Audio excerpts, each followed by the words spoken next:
Bueno, y como les decía recién, con Nicolás tenemos el placer de recibir esta noche a Emilio Campo, que es un historiador que ha escrito ya varios libros. Aquí tenemos sobre la mesa dos de esos libros. Uno se llama Entrampados en la farsa. Es una tesis muy centrada en la historia, sobre qué papel juega la historia, qué papel juegan las ideas en la presencia o en la emergencia del populismo que determinaría, según Emilio Campo, la decadencia argentina. No es este libro al que nos vamos a referir centralmente. Este es un libro que en realidad desarrolla muy extensamente un capítulo de este otro libro que se llama La Independencia Argentina. Es un libro escrito a propósito del bicentenario de la independencia de Tucumán, del Congreso de Tucumán. Tiene la curiosidad de que tiene abajo el Congreso de Tucumán y arriba el 25 de mayo, la plaza, la Semana de Mayo, lo que se desencadena en la Semana de Mayo de 1810, es decir, es una ironía de Ocampo acerca de que tenemos dos independencias en realidad, ahora le podemos preguntar después. Y es un libro que parte de una tesis central. Esa tesis es que ha habido libros muy gravitantes en la conformación de la política argentina que han condicionado nuestra visión del pasado y por lo tanto nuestra cultura histórica y política, y que entre esos libros están las historias sobre la independencia argentina de Bartolomé Mitre y sobre todo la historia de San Martín, escrita por Mitre. Y la tesis de Ocampo, que sigue una tesis de Alberdi en realidad, sobre la cual ahora le vamos a preguntar, es que uno de los males argentinos es que nos hayan vendido que venimos de un prócer como San Martín, de un caudillo militar, y eso ha teñido la sangre que navega por la política argentina hasta hoy, de caudillismo, de paternalismo, y además es una historia tergiversada. Es una tesis complicada, como toda tesis que en una familia implica meterse con el padre. ¿No es cierto, Emilio?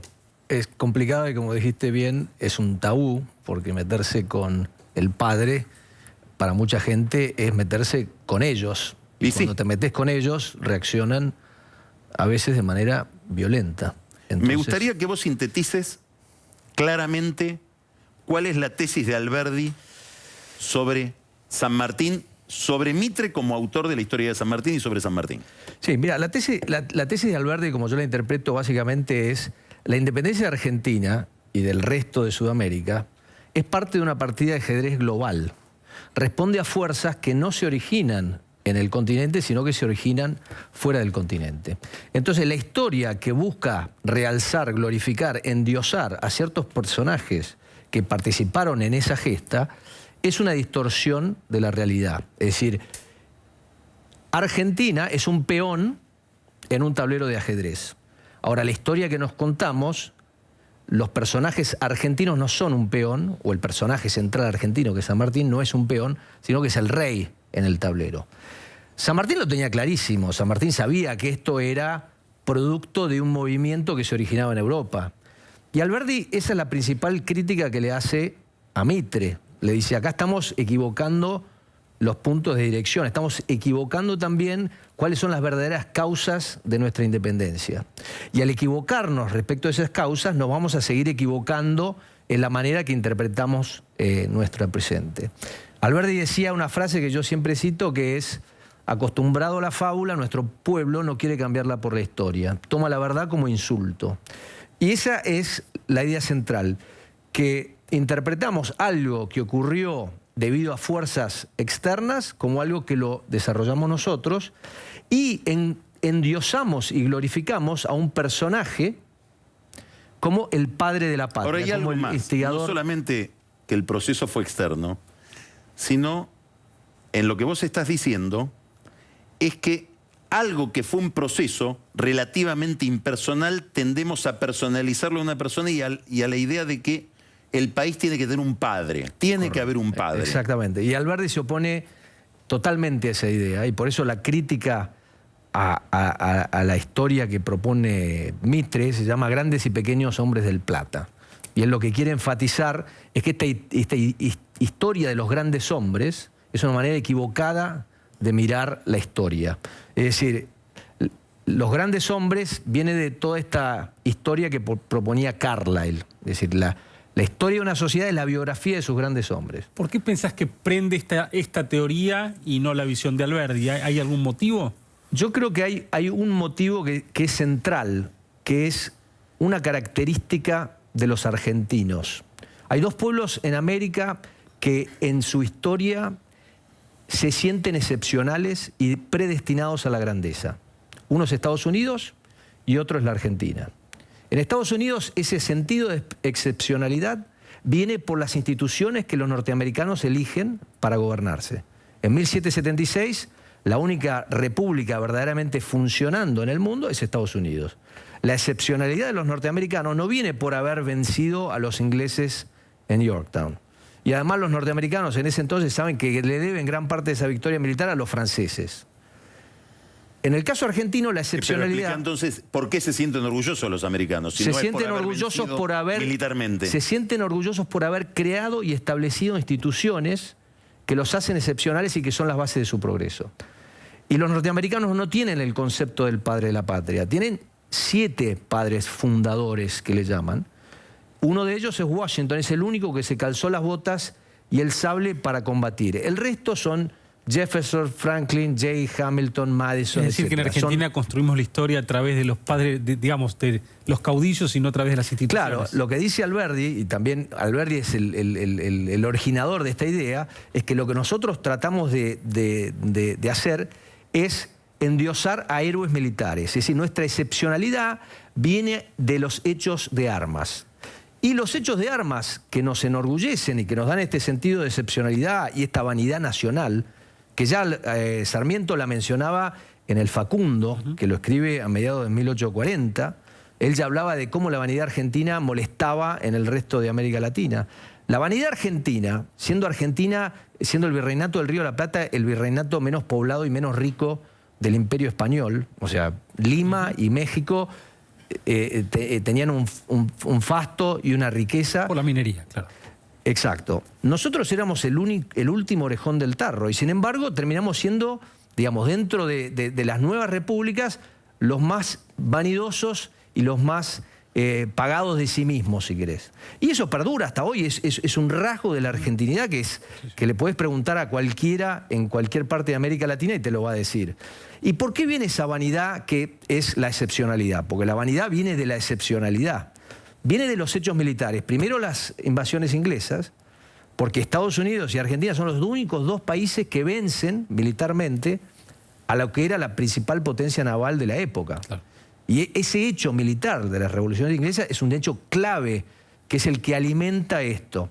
Esto se alimenta aún más con la gesta de la independencia, que es vencer a España.